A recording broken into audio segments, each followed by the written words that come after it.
नमस्कार साथियों, आर के फिजिकल एजुकेशन क्लासेज के यूट्यूब चैनल पर आप सभी का हार्दिक स्वागत। दोस्तों, अपन शारीरिक शिक्षक भर्ती ग्रेड थर्ड 2027 जो अप्रैल में प्रस्तावित है उसकी एग्जाम उसको मद्देनजर रखते हुए लंबा टाइम अपने पास है, फिर भी अपन यहाँ पे लगातार है वो वापस से बूस्टर डोज क्लास और यहाँ पे थ्योरी क्लास कंप्लीट और एमसीक्यूज क्लास है वो वापस से स्टार्ट कर रहे हैं। तो देखिए दोस्तों, यहाँ पे आज अपने यहाँ पे बूस्टर डोज के अंदर क्या क्या रहेगा। तो यहाँ पे देखिए दोस्तों, यहाँ पे 1 से लेकर 100 क्वेश्चन अपने यहाँ पे वन लाइनर देखने वाले हैं जो सीधे सीधे एग्जाम में यहाँ पे पूछे जा सकते हैं। उनमें देखिए दोस्तों, यहाँ पे तो पहला है कि मानव शरीर की सबसे बड़ी ग्रंथि की बात करें तो यकृत रहेगी। साथ ही हम दोस्तों यहाँ पे कि सबसे बड़ी अगर हड्डी की बात करें मानव शरीर के संदर्भ में तो वो फीमर रहेगी जो जांग के अंदर स्थित रहती है। अगर सबसे छोटी हड्डी की बात करें तो वो स्टेपिज रहती है जो कान के अंदर यहाँ पे रहती है। ये भी अपने को ध्यान रखना है। साथ ही हम दोस्तों यहाँ पे जो हृदय में है वो कितने चैम्बर या कक्ष होते हैं, तो 4 चैम्बर होते हैं जिसमें 2 आलिंद ऊपर वाले और 2 नीले होते हैं। ये भी अपने को ध्यान रखना है। साथ ही हम दोस्तों यहाँ पे रक्त का लाल रंग किसके कारण होता है, तो ब्लड के अंदर जो हीमोग्लोबिन पाया जाता है उसके कारण है वो ब्लड का रंग है लाल रंग अपने को दिखाई देता है।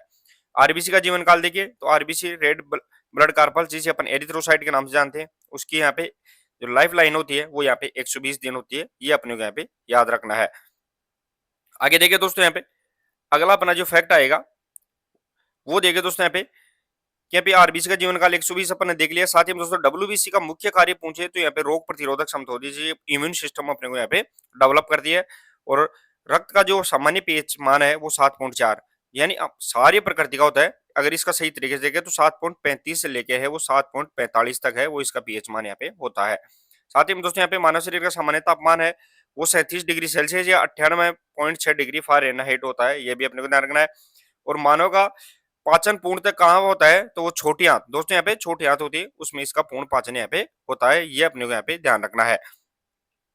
आगे देखिए दोस्तों, यहाँ पे क्वेश्चन नंबर 11 से देखेंगे अपन यहाँ पे कि इंसुलिन किस ग्रंथि से होता है। तो इंसुलिन दोस्तों जो अग्नाशय जिसे अपन पेनक्रियाज बोलते हैं उसकी जो बीटा सेल्स होती है उससे है इंसुलिन यहाँ पे बनता है। ये भी अपने को ध्यान रखना है।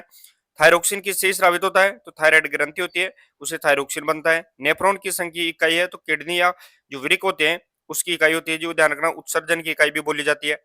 साथ ही दोस्तों श्वसन तंत्र की क्रियात्मक इकाई रेस्पिरेटरी की यहाँ पे सेल्स की बात करें तो एल्वियोलाई होती है। जो यहाँ पे जो लंग्स है उनके अंदर गुच्छेदार अंगूर के समान यहाँ पे एल्वियोलाई पाई जाती है जो यहाँ पे CO2 O2 का यहाँ पे एक्सचेंज करती है। मस्तिष्क का सबसे बड़ा भाग पूछे तो यहाँ पे सेरिब्रम सेरेब्रम होता है जो फोर ब्रेन के अंदर पाया जाता है। यह भी अपने को ध्यान रखना है।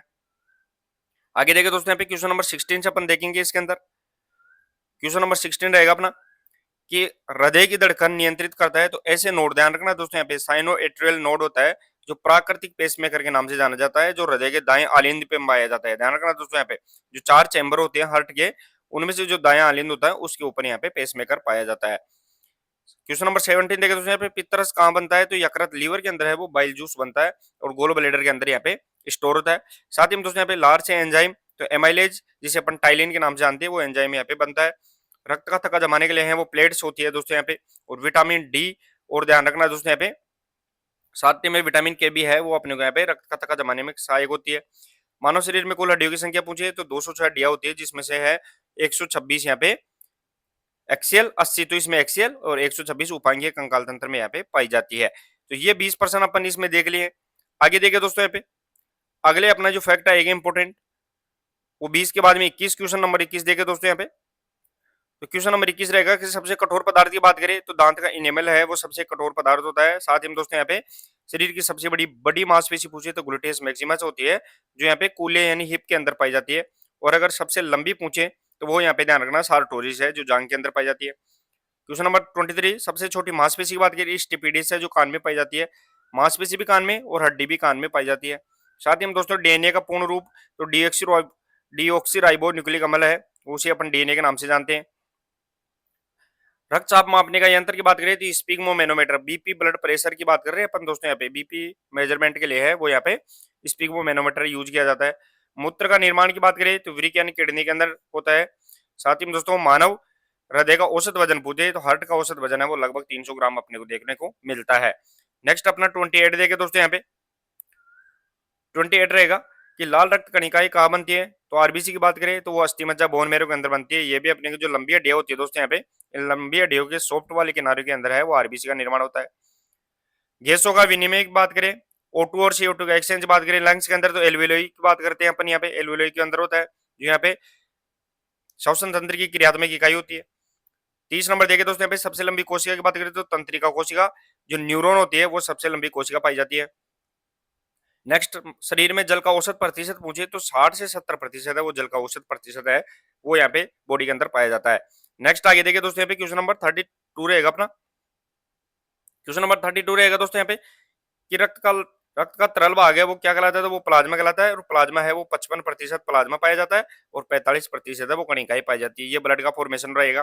साथ ही में दोस्तों यहाँ पे पाचन की शुरुआत है वो मुख से हो जाती है, ये भी अपने को ध्यान रखना है। और जो प्रोटीन पाचन का एंजाइम है वो पेट के अंदर है, वो पेप्सिन होता है दोस्तों। प्रोटीन को पचाने वाला एंजाइम पेट के अंदर वो पेप्सिन होता है। साथ ही में दोस्तों वसा का पाचन एंजाइम है वो लाइपेज है, वो वसा को पचाने का कार्य करता है, ये भी अपने को ध्यान रखना है। और यहाँ पे शरीर का जो ताप नियंत्रण है वो हाइपोथैलेमस के द्वारा है, वो यहाँ पे शरीर का टेम्परेचर कंट्रोल किया जाता है। नेक्स्ट 37 से देखे देखो दोस्तों यहाँ पे 37 रहेगा अपना। 37 रहेगा कि मानव में गुणसूत्रों की संख्या है वो 46 होती है। जोड़ी के अंदर बात करें तो 23 जोड़ी यहाँ पे ध्यान रखना है गुणसूत्र पाए जाते हैं। हड्डियों को जोड़ने वाले, अगर उत्तक की बात करें तो हड्डी को जोड़ने वाला है वो लिगामेंट कहलाता है, और मांसपेशी को हड्डी से जोड़ने वाला है वो टेंडन कहलाता है। बहुत बार एग्जाम में पूछा गया है। साथ ही में दोस्तों शरीर की सबसे बड़ी अगर कोशिका की बात करें तो वो अंडाणु होता है, ये भी अपने को यहाँ पे फैक्ट याद रखने हैं। नेक्स्ट देखिए दोस्तों यहाँ पे 41 से देखना अपने को यहाँ पे 41 की बात करें अपन दोस्तों यहाँ पे इंपॉर्टेंट क्वेश्चंस वन लाइनर रहेंगे दोस्तों टोटल अपने लिए। तो यहाँ पे श्रवण अंग की बात करें तो कान से अपन सुनने की बात करते हैं, दृष्टि की बात करें आंखों से, और स्वाद कलिकाएं की बात करें तो जीभ के अंदर है वो टेस्ट बड्स पाई जाती है, ये भी अपने को यहाँ पे ध्यान रखना है। हार्मोन की बात करें तो हार्मोनी स्राव करने वाली ग्रंथि है वो अंतःस्रावी, जितने भी हार्मोन निकलते हैं वो अंतःस्रावी और बहिःस्रावी ग्रंथियां होती है उससे एंजाइम निकलते हैं, दोनों को अपने को यहाँ पे अंतर याद रखना है। एड्रेनलिन किससे स्रावित होता है, तो अधिवृक्क ग्रंथि होती है उससे एड्रेनलिन निकलता है, जिसे अपन किस नाम से जानते हैं दोस्तों यहाँ पे इमरजेंसी हार्मोन के नाम से जानते हैं। रक्त समूह की ब्लड ग्रुप की खोज करने के लिए कार्ल लैंडस्टीनर और रेनर के द्वारा की गई थी, और 4 प्रकार के ब्लड ग्रुप अपन ने देखे हैं, ए बी ए बी और ओ यहाँ पे प्रकार का ब्लड ग्रुप पाया जाता है। हृदय की बाहरी झिल्ली की बात करें तो पेरिकार्डियम होती है, हार्ट की जो बाहरी लेयर होती है वो पेरिकार्डियम यहाँ पे कहलाती है, ये भी अपने को ध्यान रखना है। नेक्स्ट 48 देखे दोस्तों यहाँ पे 48 रहेगा कि श्वसन दर वयस्क के अंदर है वो 12 से 18 प्रति मिनट है वो रेस्पिरेटरी रेट रहती है। साथ ही में दोस्तों रक्त का थक्का बनाने की प्रक्रिया है वो कोगुलेशन कहलाती है, ध्यान रखना रक्त का थक्का बनने की जो प्रक्रिया है वो कोगुलेशन कहलाती है, ये इंपॉर्टेंट अपने को ध्यान रखना है। नेक्स्ट रहेगा 15 नंबर कि मूत्र में मुख्य अपशिष्ट क्या होता है, तो यूरिया, जिसे अपन यूरिक एसिड के नाम से जानते हैं।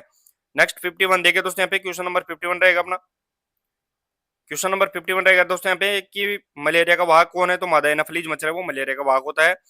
डेंगू की बात करें तो एडिस इजिप्टाई मच्छर है वो डेंगू को फैलाता है। और यहाँ पे ध्यान रखना दोस्तों यहाँ पे टीबी का मुख्य कार्य या जीवाणु पूछे, बैक्टीरिया पूछे तो माइक्रो बैक्टीरियम ट्यूबरकुलोसिस है वो टीबी का बैक्टीरिया होता है। साथ ही में हैजा की बात करें तो विब्रियो कोलोरिस का यहाँ पे रोग वाहक होगा। टाइफाइड की बात करें तो साल्मोनेला टाइफी है वो इसका रोग वाहक रहेगा। और यहाँ पे एड्स की बात करें अपन यहाँ पे तो एड्स का एचआईवी वायरस है वो इसका यहाँ पे रोग वाहक रहने वाला है। देखिए दोस्तों यहाँ पे 57 से देखते हैं अपन वापस से। और 57 की बात करें दोस्तों अपन, तो यहाँ पे पोलियो की बात करें तो पोलियो का है वो पोलियो वायरस है वो इसका वायरस रहने वाला है।